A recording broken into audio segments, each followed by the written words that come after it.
Hi friends, help channel में तमारू स्वागत है। आज आप जोईशू इम्पोर्टंट एमसीक्यू एंडोक्राइन सिस्टम्स बराबर पार्ट 1 कि एंडोक्राइन सिस्टम में एनाटॉमी जेटला क्वेश्चन आवशे आजना विडियो में आपणे कवर करीशुं। जोड़े जोड़े इम्पोर्टन्स जे की पॉइंट है ये पण हूँ तमारा जोड़े शेर करीश। चलो शुरुआत करिए।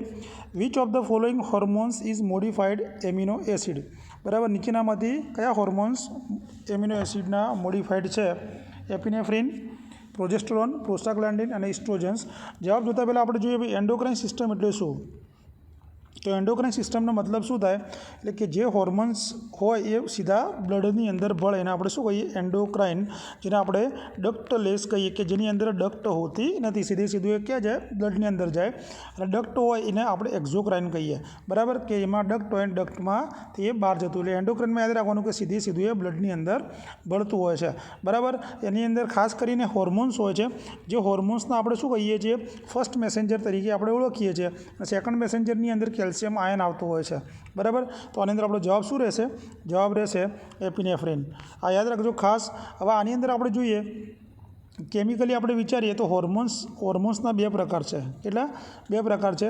એક સ્ટીરોઇડ હોર્મોન અને એક બીજું છે थायरॉइड होर्मोन। स्टीरोइड होर्मोन और थायरॉइड होर्मोन। હવે જો સ્ટીરોઇડ હોર્મોન જે છે એ શું કોલેસ્ટ્રોલમાંથી બને? શામાંથી બને? કોલેસ્ટેરોલમાંથી બને। અને એના એક્ઝામ્પલની વાત કરીએ જે કોર્ટિકોસ્ટીરોઇડ, પ્રોજેસ્ટેરોન અને ઇસ્ટ્રોજન, આ શું છે? સ્ટીરોઇડ હોર્મોન છે બરાબર। જે થાઇરોઇડ હોર્મોન છે એ T3 અને T4 છે બરાબર। क्लियर? थायरॉइड होर्मोन में ये आवशे। हवे एक आ थई गयुं लिपिड सोल्युबलवाळा बे आवशे। बे प्रकारमां फर्स्ट तो लिपिड सोल्युबल जेनी अंदर steroid hormone, thyroid hormone. Biju छे वॉटर सोल्युबल। शुं छे? बीजो छे वॉटर सोल्युबल, जेनी अंदर आवशे एक एमिनी होर्मोन्स कि जेनी अंदर एपिनेफ्रिन, नॉरएपिनेफ्रिन्स बराबर ए आनी अंदर आवशे। पछी एनी अंदर बीजू आवशे पेप्टाइड होर्मोन्स बराबर। पेप्टाइड होर्मोन्स में शू आवशे? एडीएच होर्मोन એટલે કે एंटी डायरेटिक होर्मोन, ऑक्सिटोसिन और प्रोटीन्स होर्मोन्स है। दाखला तरीके थायरॉइड स्टिम्युलेटिंग होर्मोन्स ए शू है? पेप्टाइड होर्मोन है। क्लियर? पछी थर्ड वन आवे इयाइकोसिनोइड होर्मोन बराबर। एमां આપણે જરૂર નથી પણ એમાં પ્રોસ્ટાગ્લાન્ડિન નહીં આવે। એટલે બે વસ્તુ યાદ રાખવાની કે જે કેમિકલી હોર્મોન્સના બે પ્રકાર ટાઈપ્સ પડે, એક લિપિડ સોલ્યુબલ અને વોટર સોલ્યુબલ। લિપિડ સોલ્યુબલમાં સ્ટીરોઇડ હોર્મોન્સ અને થાઇરોઇડ હોર્મોન્સ, જ્યારે વોટર સોલ્યુબલની અંદર એમિની હોર્મોન્સ, પેપ્ટાઇડ હોર્મોન્સ અને આઇકોસેનોઇડ હોર્મોન્સ। ક્લિયર? ચલો આગળ। A gland that disappear in the adult but is active during childhood કે એવી કઈ ગ્લેન્ડ છે કે જે એડલ્ટની અંદર ડિસેપિયર થઈ જાય એટલે કે જોવા મળતી નથી પણ ચાઇલ્ડહુડ દરમિયાન એ શું હોય? એક્ટિવ હોય। તો એમાં હાઇપોથેલેમસ, પેરાથાઇરોઇડ, એડિનલ કોર્ટેક્સ કે પછી થાઇમસ। તો એવી કઈ ગ્લેન્ડ છે? તો એની અંદર આપણો જવાબ શું રહેશે? જવાબ રહેશે ડી, થાઇમસ ગ્લેન્ડ, કે જે ચાઇલ્ડહુડ દરમિયાન એક્ટિવ હોય બરાબર। થાઇમસ ગ્લેન્ડ શું છે કે બાયલોબ लिम्फोइड ऑर्गन है बराबर, कि जे अपने मीडियस्टिनल केविटी होय त्यां आवेलुं छे बराबर। अने आनी जे प्राइमरी साइट होय ए शुं छे? T lymphocyte. शुं छे? प्राइमरी साइट टी लिम्फोसाइट है बराबर। अने जो वजन पूछे तो 10 થી 15 ग्राम जन्म समय होय छे अने प्यूबर्टी सुधी ए 30 થી 40 ग्राम जेटली थई जाय छे। केटली? 40 ग्राम थी जाए। प्यूबर्टी पछी ए शुं थई जाय? श्रिंक थई जाय छे बराबर। जे लिम्फोइड टिश्यू होय एनी जग्याए फाइब्रोटिक टिश्यू में शिफ्ट थी जतुं होय छे। क्लियर? એટલે વજન પૂછે તો 10 થી 15 ગ્રામ અને પ્યુબર્ટી સુધી પહોંચતા 30 થી 40 ગ્રામ હોય છે અને મીડિયસ્ટિનલ કેવિટીની અંદર આવેલી હોય છે। અને એક આ લિમ્ફોઇડ ઓર્ગન છે જે ચાઇલ્ડહુડમાં એક્ટિવ હોય અને એડલ્ટની અંદર એ ડિસએપિયર થઈ જાય છે। Third number question, an example of positive feedback mechanism in our body बराबर। आ क्वेश्चन समझवा जेवो छे कि आपणा बॉडीनी अंदर नीचेनामांथी कई पॉजिटिव फीडबेक तमे कहेशो? कि oxytocin in child birth, regulations of thyroid hormones, temperature regulations के पछी बारो रिसेप्टर मिकेनिज्म्स बराबर। हवे पॉजिटिव फीडबेक मिकेनिज्म आपणे कोने कहीशुं? कि होर्मोन्स जे प्रोडक्शन्स करे ए एनुं स्टिम्युलसने शुं करे? इन्क्रीज करे। शुं करे? एनुं जे होर्मोन्स प्रोडक्शन्स थाय एना स्टिम्युलसने इन्क्रीज करीने आपणे शुं कहीशुं? Positive feedback mechanisms. Example for uterine contractions stimulate कोण करे? ऑक्सिटोसिन सिक्रिशन्स होय शुं करे? यूट्रसनुं कॉन्ट्रेक्शन सिक्रिशन्स करे बराबर। पछी लेट डाउन रिफ्लेक्सिक्सनी वात करो मिल्क इजेक्शन्सनी अंदर तो ऑक्सिटोसिन शुं करे? सिक्रिशन्स करे बराबर। तो आ शुं छे? पॉजिटिव फीडबेक छे। तो आनी अंदर आपणो जवाब शुं रहेशे? Oxytocin in a child birth बराबर। નેગેટિવ ફીડબેક મિકેનિઝમમાં શું આવશે કે જે હોર્મોનનું કોન્સન્ટ્રેશન હોય બ્લડ સ્ટ્રીમમાં એ રેગ્યુલેટ હોય, પણ એ હોર્મોનનું કોન્સન્ટ્રેશન જ્યારે ઇન્ક્રીઝ થાય ને એટલે જે હોર્મોન્સનું પ્રોડક્શન શું થાય, ઇન્હિબિટ થાય, અવરોધાય, તો એને આપણે શું કહીશું, નેગેટિવ ફીડબેક કહેવાય. ક્લિયર? ચલો આગળ. Which of the following hormones ઇન્હિબિટ release of growth hormone, કે નીચેનામાંથી કયો હોર્મોન્સ ગ્રોથ હોર્મોન્સનો અવરોધ કરે છે? તો સોમેટોસ્ટેટિન, થાઇરોટ્રોપિન ઇન્હિબિટિંગ હોર્મોન્સ, સોમેટોટ્રોપિન કે પછી સોમેટોસ્ટેટિન છે, બરાબર, ડોપામાઇન. તો આવી ઘણીવાર એક્ઝામની અંદર પૂછાયેલો છે, બરાબર. તો આની અંદર આપણો જવાબ શું રહેશે? સોમેટોસ્ટેટિન હોર્મોન, કે જેના આપણે ગ્રોથ હોર્મોન ઇન્હિબિટિંગ હોર્મોન તરીકે ઓળખીએ છીએ, બરાબર. અને એક આ શું છે, જે સોમેટોસ્ટેટિન છે એ ન્યુરો એન્ડોક્રાઇન સેલ્સમાંથી બ્રેનમાં જે હાઇપોથેલેમસમાંથી, એ યાદ રાખો કે હાઇપોથેલેમસની અંદર ન્યુરો એન્ડોક્રાઇન જે સેલ્સ આવેલા હોય ત્યાંથી આ ઉત્પન્ન થાય છે, બરાબર. અને પેન્ક્રિયાઝમાંથી પણ અને જીઆઈટીમાંથી પણ આ ઉત્પન્ન થાય છે. એટલે આ બીજું શું કામ કરે કે જે આપણું ઇન્સ્યુલિન હોય અને જે ગ્લુકાગોન હોય એનું સિક્રેશનને શું કરે? ઇન્હિબિટ કરે. જે પેન્ક્રિયાઝમાંથી ઇન્સ્યુલિન ને ગ્લુકાગોન ક્યાં ઉત્પન્ન થશે? પેન્ક્રિયાઝમાં. તો પેન્ક્રિયાઝમાંથી જે ઇન્સ્યુલિન ને ગ્લુકાગોન ઉત્પન્ન થાય એના સિક્રેશનને શું કરશે? ઇન્હિબિટ કરશે, બરાબર. અને ગ્રોથ હોર્મોન ક્યાંથી સિક્રેટ થાય? તો એન્ટિરિયર પિચ્યુટરીમાંથી. અને ગેસ્ટ્રિન પૂછાયેલું છે, ગેસ્ટ્રિન ક્યાં સિક્રેટ થાય? તો સ્ટમકમાં, બરાબર. તો આ બધાને શું કરે છે? ઇન્હિબિટ કરે છે. કયો? Somatostatin. Clear? The gland that is located below hypophyseal fossa of sphenoid bone, એવી નીચેનામાંથી કઈ ગ્લેન્ડ છે કે જે સ્પિનોઇડ બોનના હાઇપોફિશિયલ ફોસાની અંદર આવેલી છે? Adrenal gland, thyroid gland, pituitary gland કે પછી થાઇમસ ગ્લેન્ડ? તો આની અંદર આપણો જવાબ શું આવશે? જવાબ આવશે પિચ્યુટરી ગ્લેન્ડ, બરાબર. પિચ્યુટરી ગ્લેન્ડને તમે હાઇપોફાઇસિસ પણ કહી શકો. શું કહી શકો? હાઇપોફાઇસિસ તરીકે પણ આપણે ઓળખીએ છીએ. આ ક્યાં હોય છે? જે આપણે બ્રેનની અંદર જે સ્કલ હોય, સ્કલના બેઝમાં શું આવેલું હોય છે? સ્પિનોઇડ બોન આવેલું હોય છે. તો સ્પિનોઇડ બોનની અંદર જે સેલા ટર્સિકા છે, સેલા ટર્સિકાની જગ્યાએ આવેલી છે, જેને આપણે હાઇપોફિશિયલ ફોસા તરીકે ઓળખીએ છીએ. એટલે સેલા ટર્સિકા શું છે કે જે સ્પિનોઇડ બોન છે ને એની જે સુપિરિયર ઉપરની સરફેસ હોય ત્યાં કોન્કેવ જેવો ભાગ છે એને આપણે શું કહીએ છીએ? સેલા ટર્સિકા તરીકે ઓળખીએ છીએ. ધારો કે તમને એમ પૂછે બ્રેનના બેઝમાં કઈ ગ્લેન્ડ આવેલી છે? Endocrine gland. તો પિચ્યુટરી ગ્લેન્ડ આવશે, બરાબર. અને બ્રેનમાં આવેલી હોય છે, ખાસ યાદ રાખજો. અને બીજો ફેવરેટ ક્વેશ્ચન કયો છે? કઈ એન્ડોક્રાઇન ગ્લેન્ડને આપણે માસ્ટર ગ્લેન્ડ તરીકે ઓળખીએ છીએ? તો માસ્ટર ગ્લેન્ડની અંદર શું આવશે? Pituitary gland. ક્લિયર? કારણ કે માસ્ટર ગ્લેન્ડ કેમ કહીએ કે આ ગ્લેન્ડ શું કરે છે કે જુદા જુદા હોર્મોન્સ સિક્રેટ કરે છે, બરાબર, એન્ડોક્રાઇન ગ્લેન્ડની અંદર. પછી ટોટલ કંટ્રોલ એ પોતાની જાતે કરે છે, બરાબર. અને જે પિચ્યુટરી ગ્લેન્ડમાંથી કંટ્રોલ કોણ કરે? પિચ્યુટરી ગ્લેન્ડનું કંટ્રોલ કોણ કરશે? તો હાઇપોથેલેમસ. અને હાઇપોથેલેમસમાંથી જે નીકળશે અને આપણે શું કહીશું? રિલીઝિંગ અથવા ઇન્હિબિટિંગ હોર્મોન તરીકે આપણે ઓળખીશું. ક્લિયર? ધારો કે તમને એમ પૂછે કે પોસ્ટિરિયર પિચ્યુટરીનો જે ભાગ હોય, પોસ્ટિરિયર પિચ્યુટરીનો જે ભાગ હોય એને આપણે શું કહીએ છીએ? Neuronal projection. શું કહીએ છીએ? બે લોબમાં આપણે જો પિચ્યુટરી ગ્લેન્ડ બે ભાગમાં હોય, એક એન્ટિરિયર અને બીજું પોસ્ટિરિયર. તો જે એન્ટિરિયર ભાગ હોય, આ એક્ઝામમાં પૂછાયેલું છે, એન્ટિરિયર છે એને એડિનો હાઇપોફાઇસિસ કહીએ આપણે. શું કહીએ? એડિનો હાઇપોફાઇસિસ તરીકે ઓળખીએ. જ્યારે પોસ્ટિરિયર પાર્ટ છે એને ન્યુરો હાઇપોફિસિસ તરીકે આપણે ઓળખીએ છીએ. ક્લિયર? ચલો આગળ. Hyper secretions of growth hormones lead to, કે ગ્રોથ હોર્મોનનું સિક્રેશન્સ વધી જાય તો એને આપણે શું કહીશું? ક્રિટિનિઝમ્સ, મિક્સેડિમા, એક્રોમેગાલી કે પછી ગ્રેવ્સ ડિઝીઝ, બરાબર.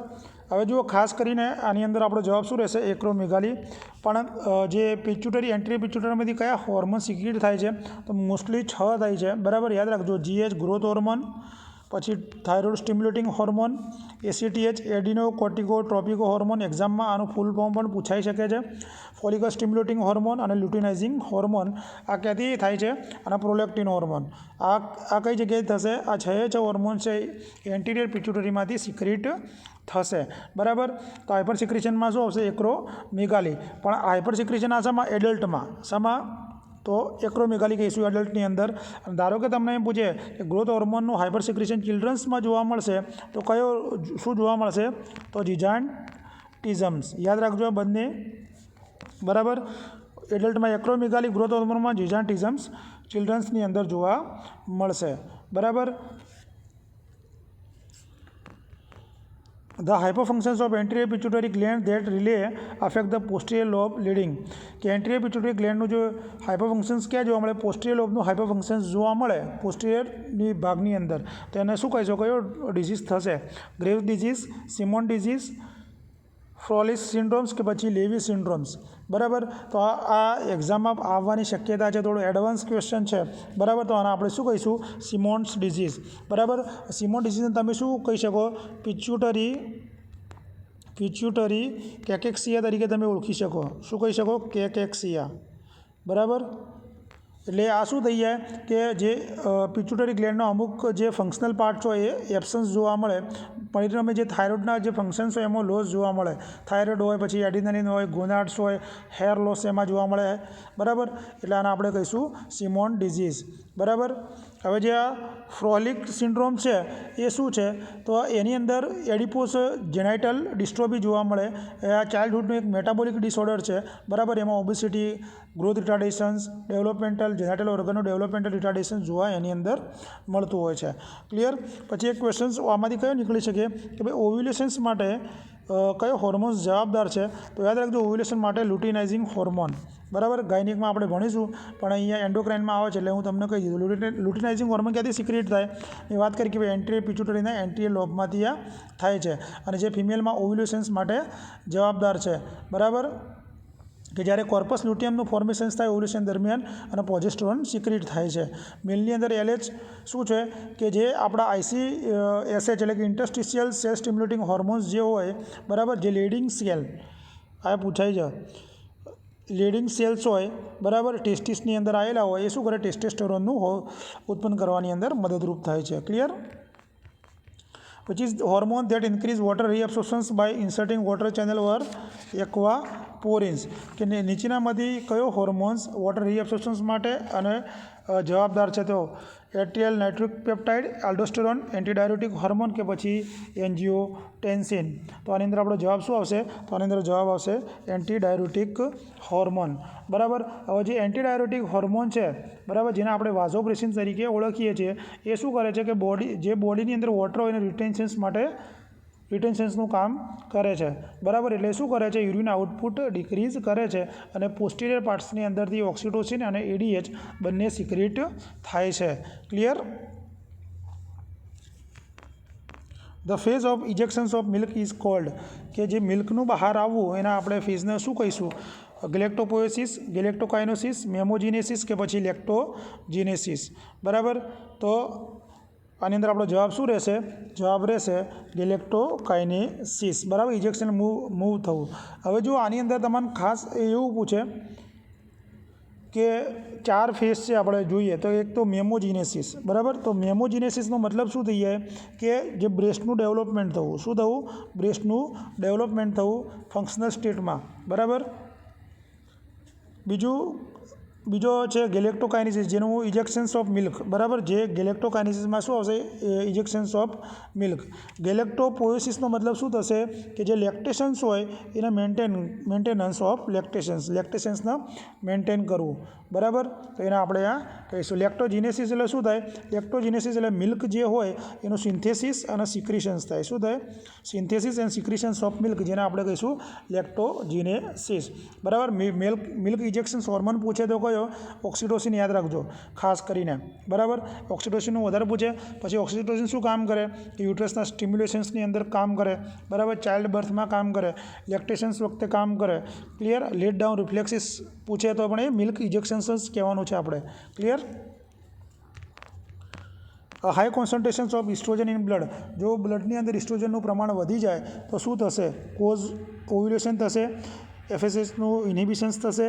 Is one cause of the osteoporosis, stimulations of lactations. બરાબર. જો બ્લડની અંદર ઇસ્ટ્રોજનનું પ્રમાણ વધી જાય તો શું થશે? જે FSHનું ઇન્હિબિશન, સિક્રેશન ઓફ FSH. બરાબર. જો ફિમેલની અંદર ઇસ્ટ્રોજનનું પ્રમાણ વધી જાય, બરાબર, તો મેલની અંદર શું થાય? ટેસ્ટોસ્ટેરોનના ફિમેલની અંદર ઇસ્ટ્રોજન. તો એ શું કરશે?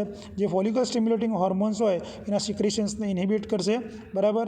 પરિણામે નેગેટિવ ફીડબેક મિકેનિઝમ્સ જોવા મળશે. બરાબર. અને પ્રોલેક્ટિન શું કરે? પ્રોલેક્ટિનનું પૂછે તો મિલ્કનું પ્રોડક્શન્સ કરવામાં મદદ કરે. તો તમને એમ પૂછે ભાઈ પ્રોલેક્ટિન રિફ્લેક્સ મધરમાં શું જોવા મળે? તો પ્રોલેક્ટિન રિફ્લેક્સના કારણે મિલ્કનું પ્રોડક્શન્સ જોવા મળે છે. બરાબર. ચલો આગળ.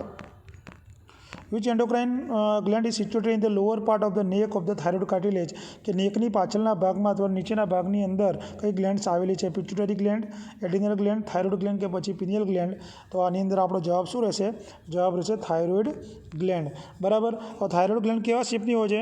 તો બટરફ્લાય શેપની હોય છે. કેવી હોય છે? બટરફ્લાય શેપની હોય છે. એ લાર્જેસ્ટ એન્ડોક્રાઇન ગ્લેન્ડ છે. કેવી? લાર્જેસ્ટ એન્ડોક્રાઇન ગ્લેન્ડ છે. 30 ગ્રામ એનું વેટ હોય છે. કેટલું હોય છે? 30 ગ્રામ એનું વેટ હોય છે. અને નેકની પાછળના ભાગમાં, અને જે થાઇરોઇડ કાર્ટિલેજ હોય લેરિંગ્સના, કયા? લેરિંગ્સના થાઇરોઇડ કાર્ટિલેજ હોય એની અંદર એ 5મી, 6ઠ્ઠી અને 7મી સર્વાઇકલ અને પહેલી થોરાસિક વર્ટિબ્રાએ થાઇરોઇડ ગ્લેન્ડ આવેલી છે. ક્લિયર? ચલો આગળ. અને આપણે એમ કહીએ કે ભાઈ એમ્બ્રિયો દરમિયાન સૌથી પહેલી ગ્લેન્ડ કઈ આવે? તો એ પણ થાઇરોઇડ ગ્લેન્ડ આવે છે. Clear? The Adam's apples is form. Adam's apple શામાંથી બને છે? Thyroid cartilage, epiglottis, hyoid bone કે પછી ક્રિકોઇડ કાર્ટિલેજ? તો જે એડમ્સ એપલ છે તો એ શાના બને છે? Thyroid cartilage. આ તો તમને એવું પૂછે ભાઈ આદમ્સ એપલ્સ શામાં પ્રોમિનન્ટ વધારે જોવા મળે છે? તો યાદ રાખજો ભાઈ એડલ્ટ મિલની અંદર, જે આપણે ગળાની અંદર બહાર નીકળી આવે ને એને આપણે કહીએ. બરાબર. એના આપણે શું કહીએ? લેરિન્જિયલ પ્રોમિનન્સ કહેવાય, કે જે થાઇરોઇડ કાર્ટિલેજથી બને. બરાબર. અને ટ્રિકેના ટોપની અંદર એ જોવા મળતું હોય છે. બરાબર. અને આદમ્સ એપલ કોની સાથે સંકળાયેલું છે? તો યાદ રાખજો લેરિંગ્સ સાથે. કોની સાથે સંકળાયેલું છે? લેરિંગ્સ સાથે સંકળાયેલું છે. બરાબર. ધ બોન રિમોલ્ડિંગ હોર્મોન્સ કયો? બરાબર. બોન રિમોલ્ડિંગ હોર્મોન્સ પેરાથોર્મોન, વિટામિન ડી, થાઇરોક્સિન કે પછી કેલ્સીટોસિન? તો આની અંદર આપણો જવાબ શું રહેશે? જો બોન રિમોલ્ડિંગ હોર્મોન્સની અંદર આપણો જવાબ રહેશે કેલ્સીટોનિન, આપણો આન્સર રહેશે. બરાબર. કેલ્સીટોનિન ક્યાંથી સિક્રેટ થાય છે? કે એક હોર્મોન છે જે પેરાફોલિક્યુલર જે સેલ્સ હોય, સી સેલ્સ થાઇરોઇડ ગ્લેન્ડના, એમાંથી આ સિક્રેટ થાય છે. આ શું કરે છે? બ્લડની અંદર જે કેલ્શિયમનું લેવલ હોય, કેલ્શિયમનું લેવલ શું કરે? ડિક્રીઝ કરે, એટલે કે હાઇપોકેલ્શિયમિયા કરે છે. બરાબર. એટલે શું કરે? એટલે જે બોનમાંથી બ્લડમાંથી બોનની અંદર એ શું કરે છે? કેલ્શિયમને ડિપોઝિટ કરે છે. એટલે બ્લડની અંદર કેલ્શિયમનું લેવલ શું કરે છે? આ ઘટાડે છે. બરાબર. એટલે શું કરે? બોનના સ્ટ્રોંગ કરવાનું કામ કોણ કરે છે? તો એ કેલ્સીટોનિન કરે છે. ક્લિયર? પછી ગોઈટર કોની ડેફિશિયન્સીથી થાય? તો આ એન્ડોક્રાઇનમાં આવે છે, તો આયોડિનના કારણે થાય. પછી મેટાબોલિક બીએમઆર કઈ ગ્લેન્ડ માટે બીએમઆર નોર્મલ મેટાબોલિક રેટ માટે કોણ જવાબદાર છે? તો પણ થાઇરોઇડ ગ્લેન્ડ કહેજો. બરાબર. કે આપણો શરીરનો બીએમઆર વધારવા માટે પણ થાઇરોઇડ ગ્લેન્ડ જવાબદાર છે. બરાબર. એ કેલરીજેનિક એક્શન્સ એની અંદર જોવા મળે છે. ક્લિયર? ચલો આગળ જઈએ. Which electrolyte imbalance cause tetany? બરાબર.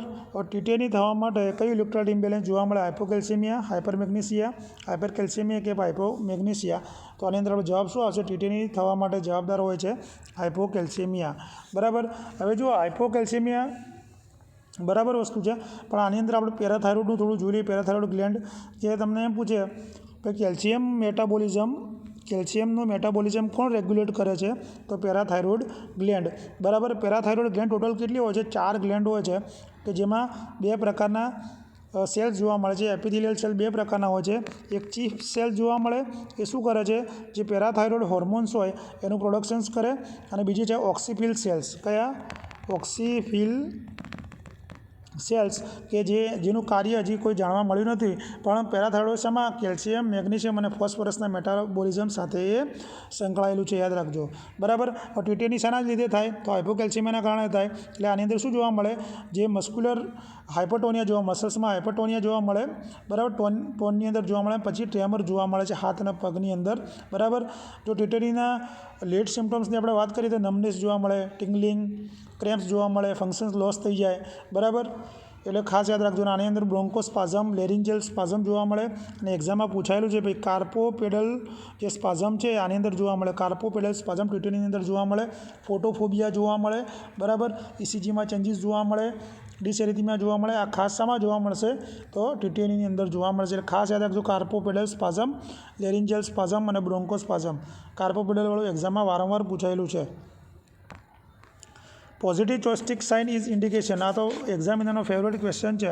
તો શામાં જોવા મળશે? તો આ તો બધાને ખબર જ છે કે પોઝિટિવ ચોઇસ્ટિક સાઇનમાં હાઇપોકેલ્શિયમિયાની અંદર જોવા મળે છે. પોઝિટિવ ચોઇસ્ટિક સાઇન અને એક પોઝિટિવ ટ્રોઝ્યુસાઇન, બરાબર, આ રીતનું સ્પેલિંગ થશે. ટ્રોઝ્યુસાઇન એ બંને શાના કારણે? હાઇપોકેલ્શિયમના હોલમાર્ક સાઇન છે. ચોસ્ટિક સાઇનની અંદર શું થઈ જાય કે જ્યારે આપણે ફેશિયલ મસલ્સમાં ટેપિંગ કરીએ, ફેશિયલ નર્વ ઉપર જ્યારે આપણે ટેપ કરીએ ત્યારે ફેશિયલ મસલ્સની અંદર સ્પાઝમ આવે, બરાબર, એટલે એને આપણે કહીશું ચોસ્ટિક સાઇન. અને ટ્રાઉઝિયસ સાઇનની અંદર શું કરવામાં આવે કે જે એની અંદર કાર્પલ સ્પાઝમ જોવા મળે. આમાં શું જોવા મળે? કાર્પલ સ્પાઝમ જોવા મળે કે જ્યારે આપણે બીપીનો કપ બાંધીએ અપર આર્મની અંદર, બરાબર, અને 20 mm ઓફ એજી જેટલું આપણે એનું પ્રેશર એપ્લાય કરીએ તો કાર્પલ સ્પાઝમ એની અંદર જોવા મળતું હોય છે, બરાબર. ચલો આગળ. ગ્લુકોકોર્ટિકોઇડ અને મિનરલોકોર્ટિકોઇડ આર સિક્રેટેડ બાય. ગ્લુકોકોર્ટિકોઇડ અને મિનરલોકોર્ટિકોઇડ કોને વાળા સિક્રેટ થાય છે? ગોનાડ્સ, એડ્રિનલ ગ્લેન્ડ, પેન્ક્રિયાસ કે પછી હાઇપોથેલેમસ. તો આની અંદર આપણો જવાબ શું આવશે? તો ગ્લુકો અને મિનરલોકોર્ટિકોઇડ એડ્રિનલ ગ્લેન્ડ મારફતે સિક્રેટ થાય છે, બરાબર. આ એક્ઝામમાં પૂછાયેલો ક્વેશ્ચન છે, બરાબર. હવે એડ્રિનલ ગ્લેન્ડના જે આઉટર લેયરની વાત કરીએ તો એમાં ખાસ આવશે જોના ગ્લોમેરુલોસા. આમાંથી એક ક્વેશ્ચન પૂછાય છે. જોના ગ્લોમેરુલોસા એ આઉટર છે. મિડલની વાત કરીએ તો મિડલમાં શું આવશે? જોના ફેસિક્યુલેટા, જોના ફેસિક્યુલેટા. અને ઇનરની વાત કરીએ તો અંદર કયા આવશે? જોના રેટિક્યુલેટા. શું આવશે? રેટિક્યુલરિસ. હવે જુઓ, જોના જે ગ્લોમેરુલસ છે એ શું સિક્રેટ કરશે? તો આ સિક્રેટ કરશે મિનરલોકોર્ટિકોઇડ, બરાબર, એટલે મેનલી આલ્ડોસ્ટેરોન, બરાબર, મિનરલોકોર્ટિકોઇડ. જોના ફેસિક્યુલેટા છે એ પોળો ઝોન છે, આ શું સિક્રેટ કરશે? ગ્લુકોકોર્ટિકોઇડ. જે મિડલ છે એ ગ્લુકોકોર્ટિકોઇડ સિક્રેટ કરશે, જેમાં કોર્ટિઝોલ. અને ઇનર ઝોન જે છે અંદરનું લેયર છે ઇસ્ટ્રોજન અને એન્ડ્રોજન્સ સિક્રેટ કરશે. એટલે ખાસ તમારે યાદ રાખવાનું છે, બરાબર. ગ્લોમેરુલોસા મિનરલોકોર્ટિકોઇડ અથવા આલ્ડોસ્ટેરોન જે આઉટર છે, ફેસિક્યુલેટા મિડલ ઝોન છે કે જે ગ્લુકોકોર્ટિકોઇડ અથવા કોર્ટિઝોલ, અને ઇનર છે એ એન્ડ્રોજન અને ઇસ્ટ્રોજન્સ સિક્રેટ કરશે, બરાબર. એ તમને એમ રીતે પૂછે ભાઈ નીચેનામાંથી કયું લેયર ગ્લુકોકોર્ટિકોઇડ સિક્રેટ કરે છે? તો આપણે જવાબ હોવો જોઈએ ગ્લુકોકોર્ટિકોઇડ માટે શું આવશે? જોના ફેસિક્યુલેટા, બરાબર. Insulin is secreted from. Insulin ક્યાંથી સિક્રેટ થાય છે? Alpha cells, beta cells, delta cell કે પછી ગામા સેલ્સ. તો આની અંદર આપણો જવાબ શું આવશે? ઇન્સ્યુલિન છે બીટા સેલ્સ દ્વારા સિક્રેટ થાય છે. હવે જે પેન્ક્રિયાસ છે એ એન્ડોક્રાઇન ફંક્શન્સ કરે છે, બરાબર, કે પેન્ક્રિયાટિક જે આઇસલેટ, આપણે આઇસલેટ ઓફ લેંગરેસ કહીએ છીએ, એ 4 પ્રકારના સેલ્સ હોય: આલ્ફા, બીટા, ડેલ્ટા, બરાબર, અને એફ સેલ કરીને આવે છે પોલીપેપ્ટાઇડવાળા. તો આલ્ફા સેલ્સ હોય એ શું કરે? ગ્લુકાગોન સિક્રેટ કરે. શું કરે? ગ્લુકાગોન. જે બીટા સેલ્સ હોય ઇન્સ્યુલિન સિક્રેટ કરે. ડેલ્ટા સેલ હોય સોમેટોસ્ટેટિન, સોમેટોસ્ટેટિન મેં હમણાં વાત કરી, ડેલ્ટા સેલ સોમેટોસ્ટેટિનવાળું ભણ્યા. અને એફ સેલ્સ હોય એ પેન્ક્રિયાટિક પોલીપેપ્ટાઇડ સિક્રેટ કરે છે, બરાબર. એટલે લેંગરસ સેલ્સમાંથી પેન્ક્રિયાસમાંથી શું નીકળે છે? તો ઇન્સ્યુલિન નીકળે છે. ક્લિયર? એ યાદ રાખજો. Which of the following condition is the most common form hyperthyroidisms? તો હાઇપરથાઇરોઇડિઝમ્સ હોય તો એમાં કઈ મોસ્ટ કોમન કન્ડિશન જોવા મળશે? એડિસન્સ disease, quashing syndromes, Graves disease કે પછી હાશીમોટોઝ ડિઝીઝ, બરાબર. તો હાઇપરથાઇરોઇડિઝમ્સની અંદર આપણને જોવા મળશે ગ્રેવ્સ ડિઝીઝ આપણો સાચો આન્સર રહેશે. તો ગ્રેવ ડિઝીઝ શું છે કે હાઇપરથાઇરોઇડિઝમ્સની મોસ્ટ કોમન કન્ડિશન છે, બરાબર. આમાં જે થાઇરોઇડ ગ્લેન્ડ હોય, થાઇરોઇડ ગ્લેન્ડનું શું થઈ જાય? ઓટો ઇમ્યુનો ડિસ્ટ્રક્શન જોવા મળે છે, બરાબર. તો હાશીમોટોઝ જે થાઇરોઇડાઇટિસ છે એ પણ એક ઓટો ઇમ્યુનો ઇલનેસ જ છે, પણ એની અંદર શું થાય? ઇન્ફ્લામેશન્સ થાય, ડિસ્ટ્રક્શન જોવા મળે અને થાઇરોઇડ ગ્લેન્ડનું ફાઇબ્રોસિસ જોવા મળતું હોય છે. અને હાશીમોટોસ છે ને મોસ્ટ કોમન કોઝ શાનો છે? હાઇપોથાઇરોઇડિઝમમાં. એટલે હાશીમોટોસ શામાં જોવા મળશે? હાઇપોથાઇરોઇડિઝમ્સની અંદર જોવા મળશે, બરાબર. કારણ કે એની અંદર જે આયોડિનનું લેવલ હોય ઇનએડિક્વેટ થઈ જતું હોય છે, બરાબર. ધારો કે તમને એમ પૂછે ભાઈ થાઇરોઇડ ગ્લેન્ડનું એન્લાર્જમેન્ટ ક્યારે જોવા મળે? શામાં? તો થાઇરોઇડ ગ્લેન્ડનું એન્લાર્જમેન્ટ હાઇપોથાઇરોઇડિઝમમાં જોવા મળે, હાઇપરમાં જોવા મળે, અને થાઇરોઇડમાં કોઈ ગ્લેન્ડ હોય તો પણ જોવા મળતું હોય છે. ધારો કે તમને પૂછે ભાઈ હાઇપરથાઇરોઇડિઝમનું મેઇન સાઇન કયું? તો મેઇન સાઇન જે ક્લિનિકલ ફીચર છે ને ડાયફોરેસિસ છે. શું છે? ડાયફોરેસિસ મેઇન ક્લિનિકલ ફીચર જોવા મળે છે. અથવા તમે એક્ઝોપ્થલ્મોસ પણ કહી શકો, બરાબર. ફેશિયલ એક્સપ્રેશન એની અંદર જોવા મળે. ટેકીકાર્ડિયા ખાસ કરીને જોવા મળતી હોય છે, બરાબર. પણ વેટ લોસ જોવા આની અંદર મળે છે, બરાબર. ચલો હવે આપણે આગળ જોઈએ. અને હા, એક્ઝોપ્થલ્મસવાળું પૂછે છે કે આઈનું જે એક્ઝોપ્થલ્મસ જોવા મળે એ કોનું સાઇન છે? તો ગ્રેવ્સ ડિઝીઝનું. એટલે એક્ઝોપ્થલ્મસવાળું એક્ઝામમાં પૂછાયેલું છે, બરાબર. એ પણ હાઇપોથાઇરોઇડિઝમની અંદર જોવા મળે છે. એક્ઝોપ્થેલ્મસ એટલે શું થઈ જાય, એક અથવા બંને જે આઈબોલ હોય એબનોર્મલી એમનું શું થાય, પ્રોટ્રુઝન્સ જોવા મળે, બરાબર, બહારની બાજુએ તમને દેખાય, બરાબર. એ થાઇરોટોક્સિકોસિસની કન્ડિશન્સની અંદર જોવા મળતું હોય છે, બરાબર. ચલો આગળ ક્વેશ્ચન જોઈએ. બીજો ધારો કે તમને એમ ક્વેશ્ચન પૂછે કે ભાઈ કોઈકનું સબ ટોટલ થાઇરોઇડેક્ટોમી કરાવ્યું, એક પેશન્ટનું શું કરાવ્યું હોય, સબ ટોટલ થાઇરોઇડેક્ટોમી કરાવ્યું હોય હાઇપોથાઇરોઇડિઝમ્સ માટે. હવે આપણે એમને પાછા લાવીએ કરાવીને, બરાબર. તો એમનું ઇમિડિયેટ આપણે પ્રાયોરિટી અસેસમેન્ટ શું કરવું જોઈએ, તો એમની અંદર ખાસ યાદ રાખવાનું, કારણ કે એમાં આપણે રેસ્પિરેટરી ડિસ્ટ્રેસ અસેસ કરવાનું. શું કરવાનું, રેસ્પિરેટરી ડિસ્ટ્રેસ અસેસ કરીશું. એમાં ખાસ કરીને પહેલો તમને પૂછે તો રેસ્પિરેટરી ડિસ્ટ્રેસ જોવાનું, પછી ટિક્યોસ્ટોમી સેટ તૈયાર રાખવાનો, O2 અને સક્શન બેડ સાઇડ આટલી વસ્તુ તમારે ખાસ જોવાની. પછી સેમિફાલર પોઝિશન્સ તમે આપો, બરાબર. અને એનું જે ડ્રેસિંગ હોય એ એન્ટ્રીઅલી ચેક કરતા રહેવાનું, કારણ કે નેકમાં એડીમાં અને બ્લીડિંગ માટે આપણે ખાસ ચેક કરવાનું હોય છે. પણ લેરિન્જિયલ નર્વ ડેમેજ છે કે નહીં એ આપણે આની અંદર ખાસ જોશું. Clear? Sorry. The client has recently returned from the having thyroidectomy. The nurse should keep which of the following bedside. તો થાઇરોઇડેક્ટોમી કરાયેલું પેશન્ટ આવ્યું છે, બેડ સાઇડ પર આપણે શું તૈયાર રાખીશું, tracheostomy set, padded tongue blade, endotracheal tubes કે પછી એરવે. તો મેં અત્યારે વાત કરી તો એમાં શું રાખવાનું, આપણે ટેક્યોસ્ટોમી સેટ આપણે તૈયાર રાખીશું. મળીએ ચલો કાલે બીજા ડિઝીઝ ડિસઓર્ડર સાથે મળીશું. વિડીયો જોવા માટે થેન્ક યુ.